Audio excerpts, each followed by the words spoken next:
I'm awake. I'm here in my apartment because I've got to go to church at service is 8:15. I got to leave here a little after 8 o'clock. So this will be a shorter one. And Annie's already bumming. She knows that by now we're usually going outside. She's standing by the door trying to tell me it's time to leave, and I keep telling her we're not going anywhere today. And I feel bad. I feel bad. She's up and ready to rock and roll, run around, do her usual thing. But I'm sorry, Annie, it's not going to happen today. Leave my coffee alone. Sometimes she's awake, sometimes she's not. Hey, Frank, good morning. Yeah, this will be a short one. I still got to get ready. Excuse me. I got up at 5. Well, no, I don't think I got out of bed at 5, but I woke up at 5. But I haven't taken a shower yet, so I got to take a quick shower and get dressed. Annie's been wanting to go outside. Hey, Vicky, good morning. Yeah, I'll tell Annie when she comes back, Vicky.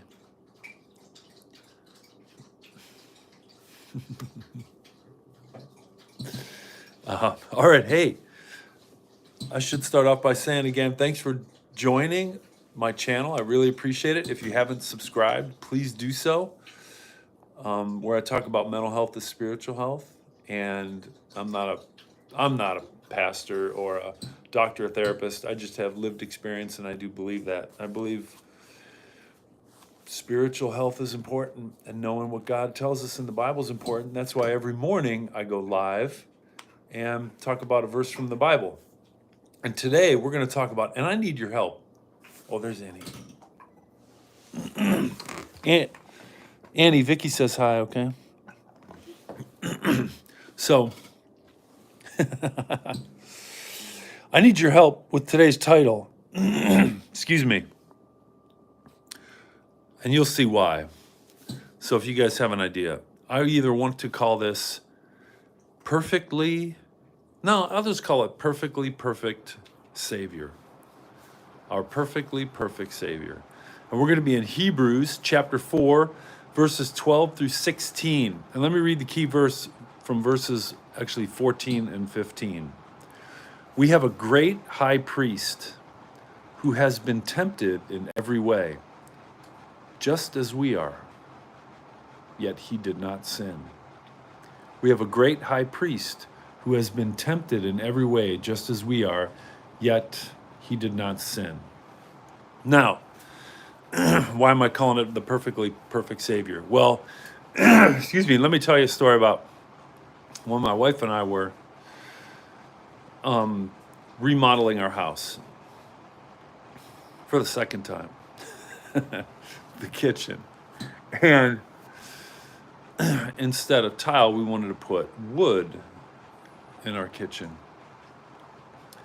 And we didn't want to put like anything that looked almost too perfect. You know, the lines were too straight, everything was just too smooth. So we wanted to put wood down that had like natural like curves in it, you know, where the edges weren't even perfectly sharp, or there were knots in the wood and stuff like that. We wanted a perfectly imperfect floor. A perfectly imperfect floor. And it turned out that way, and it was perfect. It was perfectly imperfect. That's exactly what we wanted. But yet while that wood on our floor was perfectly imperfect, Jesus, thankfully, is not imperfect at all. When he came to earth as a human, he was perfectly perfect. Perfectly perfect. And this is what the writer of Hebrews affirmed. I think that's Paul. We do not have a high priest who is unable to empathize with our weaknesses, but we have one who has been tempted in every way, just as we are, yet he did not sin.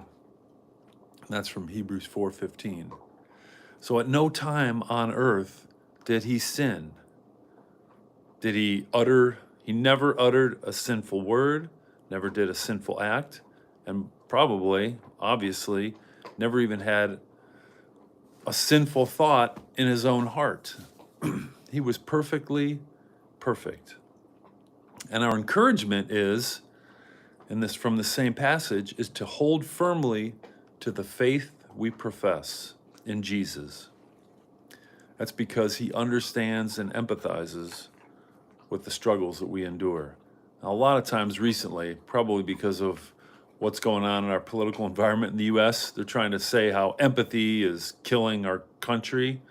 Well, Jesus is the embodiment of empathy, and he can empathize with us. I just don't want you guys to forget that or ever get confused by political talk out there these days. Jesus empathizes with us perfectly. He's been there and he's done that. But unlike us, he's done it perfectly. Our perfectly perfect Savior can help us with all things. Now, here's two questions. And the first question, I cannot get into. There's no way. But it's something to reflect on. When have you seen your own imperfections on display? When have you seen your own imperfections on display? I'm not going to get into that. There's so many of them for me, I can't go there. Hey, Mariner. The second question, how can you give thanks for the perfect Savior who endured all our perfect, as our perfect high priest before our Father? How can you give thanks for the perfect Savior who endured all as our perfect high priest before our Father? Well, I think just letting it sink in, obviously, how imperfect we were, how Jesus came to heaven and lived a perfect life for us in deed and word and even in his own heart. And even though he's been tempted in every way just like we were, we can, he understands us, he gets us, he empathizes with us.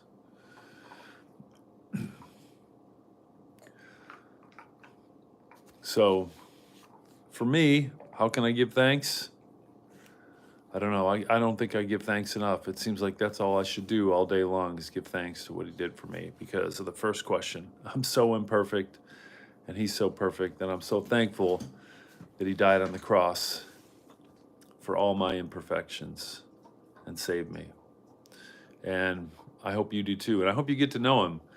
And you can do that by reading the Bible every day, getting into his word, and going to church and getting involved in your church. And that's what I encourage you to do today. And that's what I'm going to go do today right now. And that's why I'm going to have to cut this off. So I appreciate you guys watching as usual. If you haven't already subscribed, please do so. And I hope to see you tonight. I'll be on again live at 8 p.m. where Annie and we won't be talking about the Bible.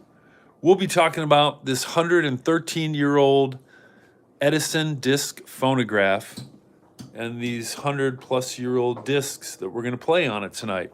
So join us. It's a little nostalgic, and it'll make you feel young. All right? Have a great day.